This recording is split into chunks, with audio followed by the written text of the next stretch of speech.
കൊച്ചി കോർപ്പറേഷനിലെ 10 ഉദ്യോഗസ്ഥർ വിജിലൻസിന്റെ റെഡ് പോയിന്റിൽ പുതിയ കെട്ടിടങ്ങൾക്ക് നമ്പർ ഇട്ട് നൽകുന്നതിനും സ്കെച്ചിലുള്ളതിൽ കൂടുതൽ നിർമ്മാണം നടത്തിയിട്ടുള്ള കെട്ടിടങ്ങൾ റെഗുലൈസ് ചെയ്യുന്നതിനും ഉദ്യോഗസ്ഥർ കൈക്കൂലി വാങ്ങിയതിലാണ് അന്വേഷണം. ഭരണപക്ഷ കൗൺസിലർ PS വിജു നൽകിയ പരാതിയിലാണ് അന്വേഷണം ആരംഭിച്ചിരിക്കുന്നത്. സഹിൻ ആൻസലുണ്ട് കൂടുതൽ വിവരങ്ങളുമായിട്ട്. സഹിൻ, പരാതിയിൽ പറയുന്നത് എന്തൊക്കെയാണ്? ഇപ്പോൾ അന്വേഷണം എങ്ങനെ, ആരെയൊക്കെ കേന്ദ്രീകരിച്ച് വിജിലൻസിന്റെ നിലപാട്?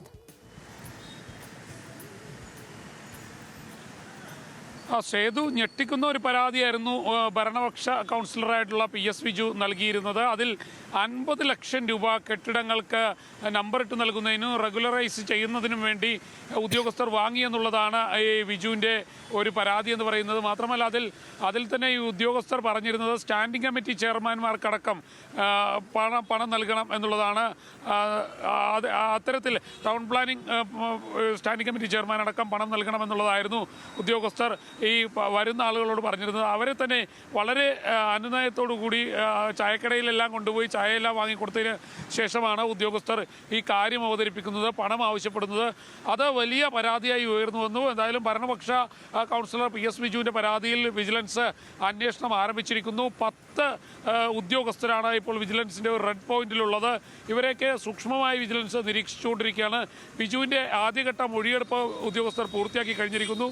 ഇനി ഒരു തവണ കൂടെ അദ്ദേഹത്തെ വിളിച്ചു വരുത്തും. കൃത്യമായ മൊഴി ഉദ്യോഗസ്ഥർ ഈ വിജിലൻസ് ശേഖരിക്കും. അതിനുശേഷം കൊച്ചി കോർപ്പറേഷനിലെ ഏതെല്ലാം ഉദ്യോഗസ്ഥരാണ് ഈ പ്രശ്നക്കാർ എന്നുള്ളത് സംബന്ധിച്ച് ഒരു പട്ടിക തയ്യാറാക്കിയിട്ടുണ്ട്. ആ പട്ടികയിൽ തുടർന്നായിരിക്കും അന്വേഷണം മുന്നോട്ട് കൊണ്ടുപോകുക. ഇപ്പോൾ നിലവിൽ വിജിലൻസിൻ്റെ വിജിലൻസ് ലഭിച്ചിരിക്കുന്ന പരാതിയുടെ അടിസ്ഥാനത്തിൽ അന്വേഷണം ശക്തമായി തന്നെയാണ് മുന്നോട്ട് പോയിക്കൊണ്ടിരിക്കുന്നത്. എന്തായാലും ഞാൻ നേരത്തെ സൂചിപ്പിച്ചതുപോലെ തന്നെ വിജിലൻസ് ഉദ്യോഗസ്ഥരുടെ ഈ പരാതി ഇങ്ങനെ വരുമ്പോൾ കോർപ്പറേഷനിലെ കൂടുതൽ ഉദ്യോഗസ്ഥർ പിടിയിലാകാനുള്ള സാധ്യതയാണുള്ളത്. പ്രത്യേകിച്ചും